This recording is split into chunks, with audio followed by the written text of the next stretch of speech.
All right. Hey, how's it going, you guys? This is Spideyco64 here once again. This is a little bit of an awkward kind of introduction because more or less, let's just kind of get one basic thing out of the way. I know there has not been really any new content from me lately. Well, there has been the diecast reviews, but I mean, they're honestly just super easy to do. It's just, here's the car, here's it says here, here's what it says there. But no, just the fact of the matter is that just some stuff in my personal life has just been not been going super well for me. But I still want to put out these videos, and I think just kind of maybe start these weekly videos again. Of course, we got a new Star Wars show to talk about.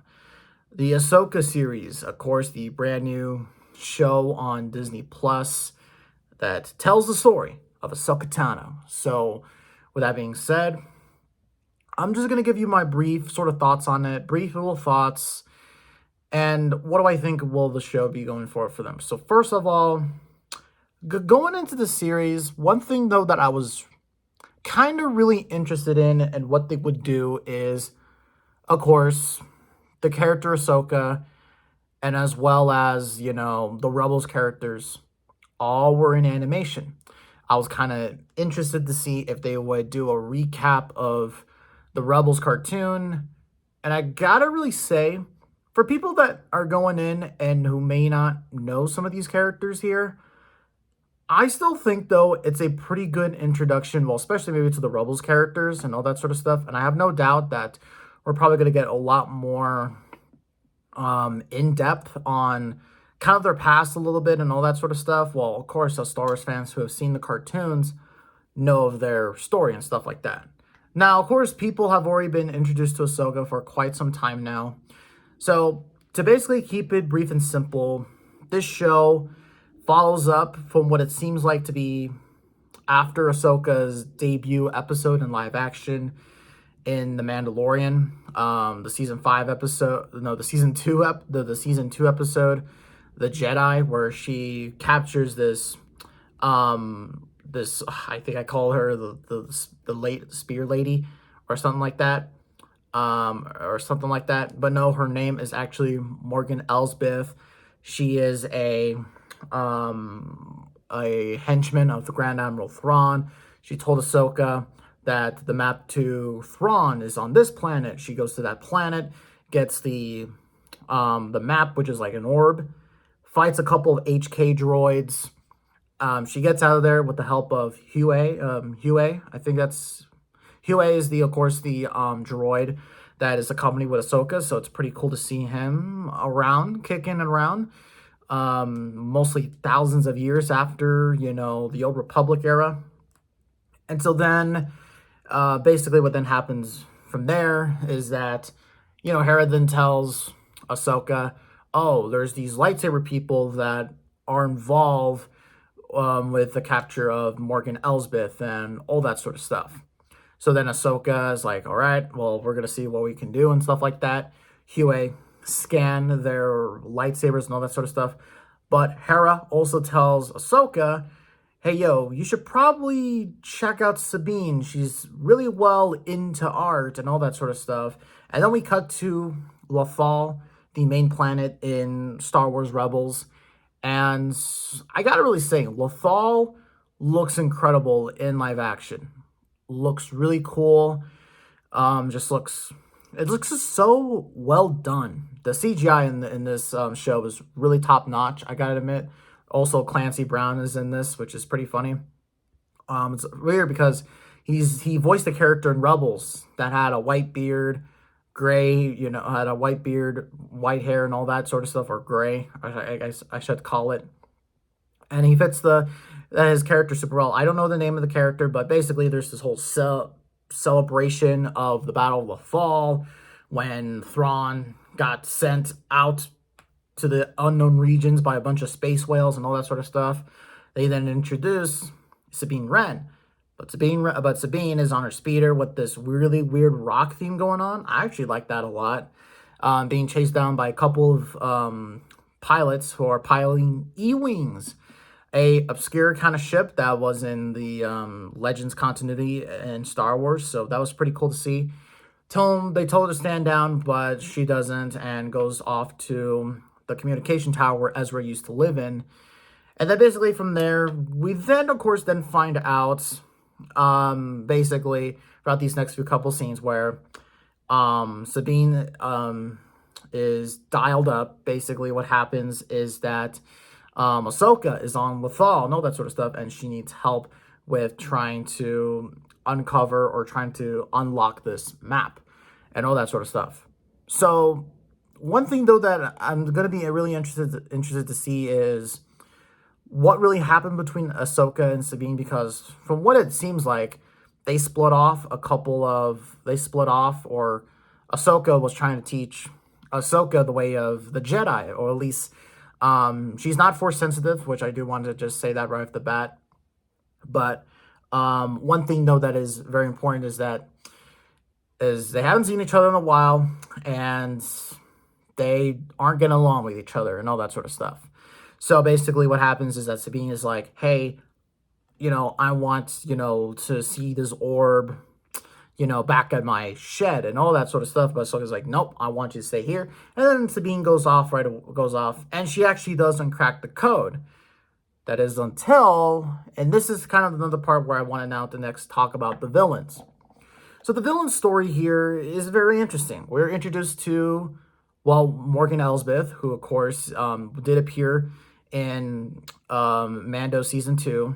She's then, and in the first few minutes of the episode, we're introduced to, Baylan Skoll and Shin, and also his apprentice. I think her name is Shin Teal or something like that. I'm just gonna call her Shin. Baylan Skoll is played by the late Ray Stevenson. Of course, rest in peace to Ray Stevenson. Very sad what happened. They capture her. They then go to the planet where she told Ahsoka where the map was to Grand Admiral Thrawn. And then Baylan Skoll then sends Shin off to get the map from Lothal and Sabine and all that sort of stuff. She goes to Lothal. She, fights Sabine a little bit and whatnot, sort of have you. And then the one thing I did not like about these episodes was, stabs Sabine through the stomach or around here with the lightsaber, is able to get the orb, and then runs out of there. My God, what's with these characters surviving lightsaber stab wounds? I don't really get it. Now, I know a lot of people are going to say, oh, well, it's not to the vital organs or something like that, and whatnot. So, you should not be able to survive a lightsaber wound. A lightsaber wound, I should say that. Impalement. Does not make sense to me. But point of the matter is that Sabine, and this is then when we go to the second episode. That was just the first episode. So in the second episode, what happens next is that Sabine is in the hospital. Ahsoka's like, Ayo, stay right here. You've done enough. I don't need you. But then what happens, I do not know if you can hear that, but that is a dog wailing in the background. I'm sorry about that if you heard that. Goddamn. But anyways, so what happens next is actually they bring in one of the heads. It was that Ahsoka actually goes back to the tower, to Ezra's tower. There's an HK droid that is still there and all that sort of stuff. Cuts the head off and then brings it back to Sabine, where Sabine's like, hey, I can check where this guy's been at, because, well, one thing that's very important to mention here too is that the HK droids took, of course, the orb for Shin and destroyed all her research and all that sort of stuff. So then what happens is that she peeks into the droid or hacks the droid, discovers that this droid was in Corellia, which, if you don't know, is Han Solo's home planet and all that sort of stuff. So what then happens next is that basically Hera and then also Ahsoka personally go off to Corellia to investigate this matter. While at the same time as well, basically, Sabine has to stay in the hospital and all that sort of stuff with Huey. and all that sort of stuff. There's some good banter between those two characters. So then going back to our villains right here. So what's going on with our villains is that they're at this nexus point of the planet to get to Grand Admiral Thrawn and all that sort of stuff. And basically what's happening is that they're just preparing the final piece to get to Grand Admiral Thrawn.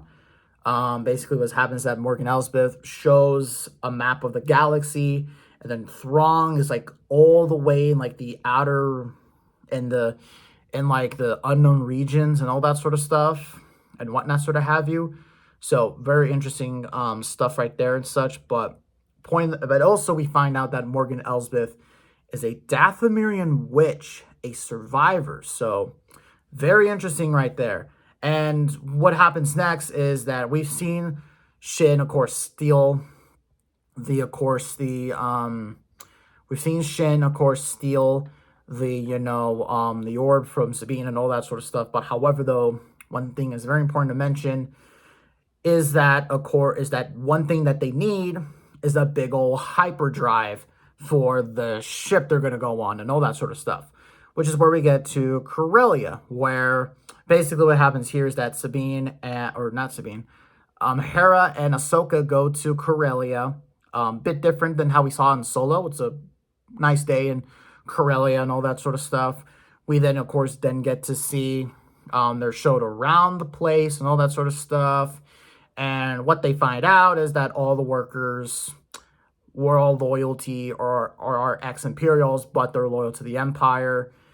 Ahsoka and Hera see right through their bullshit, basically go through them. And then, of course, what then happens next is that Ahsoka goes and tries to stop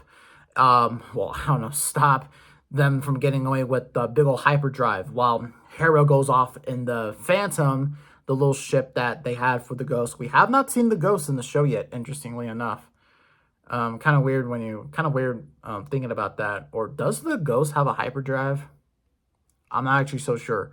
Maybe Hera installed it. But point of the matter is that Hera tries to go up and tries to, of course, at least, well, not even stop it, but at least try to put a tracker, and then there's Chopper right there and all that sort of stuff. While that happens, Ahsoka is fighting off against one character that really, of course, we don't really know who it is. Is that Morgan Elsbeth, Balan Skoll, and Shin are also teamed up with an Inquisitor, an Imperial Inquisitor. And one thing that's very important to mention is the Inquisitor's name is Morak or something like that. And there's a really cool fight scene between both the Inquisitor and Ahsoka. And one interesting thing I don't really know if this is the case, but the Inquisitor was kind of able to hold its own against Ahsoka. So possibly this Inquisitor was better trained, or maybe after the fall of the Empire, he just really, is more of a better fighter now. But I have no idea. Don't know who this Inquisitor is. Maybe we're going to get the identity revealed, but I don't know. Maybe it just could be just a normal bad guy. But point of the matter is that they get off of the planet. But however, though, Chopper is able to put a tracker on the ship. And what then happens from there is that Hera's like, hey, yo, you're going to need Sabine on this one. Forget about your differences. You all need to stop Thrawn and get Ezra back. So the final piece is, of course, put onto the big old ship. And then what happens next from there is that something that is a little bit debated in the Star Wars community, at least right now, and that is Sabine cuts her hair short, and then basically they recreate the epilogue scene of Rebels Season 4. Sabine, of course, walks up to the mural, touches like the painting of Ezra, and then gets picked up by Ahsoka, albeit in the Rebels version, she's wearing white, she's got this staff. Now, I think a lot of people have been trying to say that was a different scene. This right here those are two completely different scenes, when, in my opinion, here's the fact of the matter is, guys, here's the thing I think, guys, don't think much of it.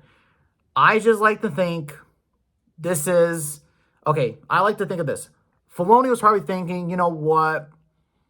I kind of put that as a little sort of, um, I put that as just a little, oh, there's still a story out there to tell, but I don't know if I'm going to tell her or not. So I feel like Filoni came back to the scene and is like, okay, this is what happens. And really the scene lines up. It's just Ahsoka's just not wearing white robes and doesn't have that staff, which, I mean, hey, I'm fine with it, but no, though. So that was the first two episodes. A 2 episode premiere on a Tuesday night. Literally a Tuesday night. Literally, it came out here late yesterday at 6 p.m. Not on a midnight or anything like that. No midnight release. So wow. Gotta really say, so far I am impressed with this show. I'm very intrigued by its plot. Very much so, very much so. And one thing that is really interesting to point out is I have not, and that is most of the footage from the trailer was in this episode. And we really don't know what's going to happen in the next few episodes. So I really like that because, we don't know what's going to happen next. Now, one thing we have seen in the trailer was Ahsoka fighting the Inquisitor in Red Forest, where our villains are at right now, and then Sabine going up against Shin again. So I think that's going to happen in the next episode, but I'm really intrigued to see what happens in these next few episodes. Really exciting. Really, really exciting. So guys, tell me what you thought of these episodes in the comments below. Did you like them, or are you just a hater? Tell me what you think, and I'll see you all in the next video.